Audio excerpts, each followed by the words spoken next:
지난 12월 28일 다저스 스타디움에서는 야마모토 요시노부의 입단식이 진행됐는데요. 입단식에서 야마모토는 역사적인 프랜차이즈의 일원이 된 것을 기쁘게 생각한다. LA를 나의 새로운 집이라고 부를 수 있다는 것이 내게 얼마나 큰 의미인지 말로 다 표현할 수 없다 라고 언급하며 다저스 팀에 합류한 소감을 말했죠. 다저스는 야마모토와 12년 3억 2,500만 달러라는 초대형 계약을 체결했는데요. 이 금액은 지난 2019년 양키스와 계약한 게리 콜의 3억 2,500만 달러를 넘긴 투수 역대 최고액이었죠. 메이저리그에서 아직 한 게임도 뛰지 않은 일본 투수에게 다저스는 왜 이렇게 큰 금액을 베팅했을까요? 일단 야마모토는 일반적인 투수들보다 작은 사이즈를 가지고 있는 선수입니다. 일각에서는 야마모토의 178cm라는 작은 사이즈가 내구성 문제를 야기할 것이라고 우려하고 있는데요. 특히 일본에서는 일주일에 한 번만 던지면 됐지만 미국은 나흘 쉰 뒤 바로 등판해야 하는 경우가 잦기 때문에 이것이 사이즈가 작은 신체에 큰 무리를 줘 수술로 이어질 수 있다는 우려가 많죠. 그럼에도 불구하고 다저스가 야마모토에게 3억 달러 이상을 투자한 이유는 크게 4가지 정도로 볼 수 있는데요. 첫 번째 이유는 야마모토가 일본에서 보여준 성적이 너무나 압도적이었기 때문입니다. 2017년 1군 무대를 처음 밟았던 야마모토는 2019 시즌부터 선발 투수로 전향했는데요. 2019 시즌, 2020 시즌 모두 8승씩 거뒀고 평균 자책점 또한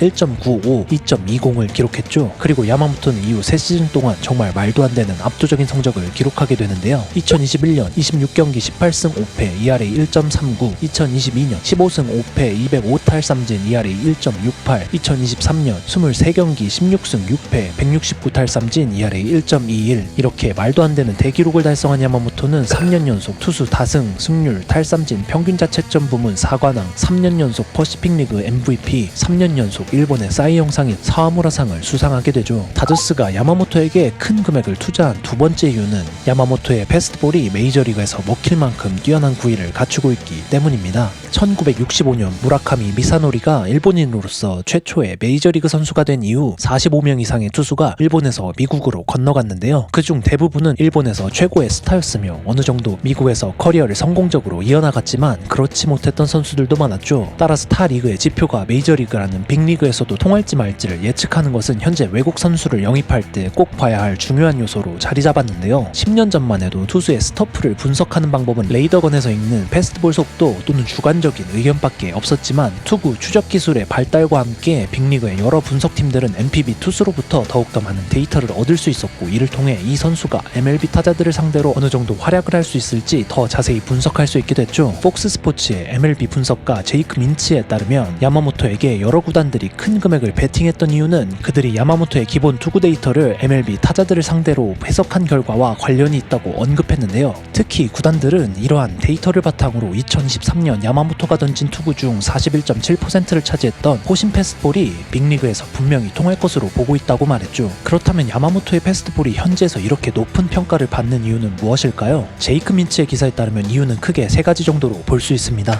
첫 번째는 패스트볼의 평균 구속입니다. 일단 패스트볼의 구질과 구위는 여러가지 조건에 의해서 결정되는데요. 크게 구속, 수직 수평 무브먼트, 릴리즈 포인트의 높이, 스핀 축, 스핀 속도, 스트라이크 존에 들어가는 각도 등이 있습니다. 그중 패스트볼의 구속만으로 평가해도 야마모토의 패스트볼은 평균 95.1마일로 2023년 MLB에서 던진 선발 투수의 평균 구속인 93.5마일보다 훨씬 높은 수치를 기록했죠. 하지만 야마모토의 패스트볼이 더욱 특별한 이유는 구속 때문만이 아닌데요. 이는 두 번째 이유로 연결되죠. 바로 야마모토의 패스트볼이 뛰어난 수직 무브먼트를 가지고 있다는 사실입니다. 일반적으로 모든 투구는 중력의 영향을 받아 플레이트로 가는 도중 아래로 꺾이는데요. 수직 브레이크라는 지표는 중력에 영향 없이 공이 얼마나 움직이는지를 측정한 지표죠. 쉽게 설명하자면 이 수치가 높을수록 홈플레이트로 날아오는 동안 공이 그만큼 덜 떨어졌다는 걸 의미합니다. 야마모토의 패스트볼 수직 브레이크는 2023년 평균 18.5인치였는데요. 2023 시즌 평균 MLB 포심 패스트볼의 수직 브레이크가 15.7인치였다는 걸 감안하면 이는 매우 높은 수치라고 볼 수 있죠. 물론 야마모토가 기록한 수직 브레이크는 손에 좀 더 잘 달라붙는 MPB 공인구를 사용했기 때문에 MLB 공인구 기준으로 바꾼다면 수치가 낮아지겠지만 MLB 공을 사용한 WBC 기간 동안의 평균 수직 무브먼트가 17인치에 가까웠다는 점을 고려한다면 야마모토의 패스트볼이 여전히 메이저리그 평균보다 훨씬 덜 떨어지는 움직임을 보여준다는 것을 알 수 있죠. 말 그대로 라이징 패스트볼의 움직임을 보여준다는 겁니다. 그리고 이러한 수직 무브먼트는 야마모토가 가지고 있는 릴리즈 포인트의 높이와 만나면 더욱더 특별해지는데요. 일반적으로 패스트볼의 릴리즈 포인트가 낮을수록 타자의 눈에는 볼이 더 위로 올라가는 것처럼 보이고 이로 인해 더 치기 어려워지는데요. 저번 시즌 패스트볼만으로 리그를 압도했던 스트라이더의 경우 로우 릴리즈, 높은 스핀, 높은 수직 무브먼트를 가지고 있었죠. 야마모토는 이러한 스트라이더보다도 더 낮은 5.5인치의 릴리즈 높이를 가지고 있습니다. 이러한 점들을 고려해봤을 때 야마모토의 포심 패스트볼의 고위는 메이저리그에서도 최상위에 속한다고 볼 수 있는데요.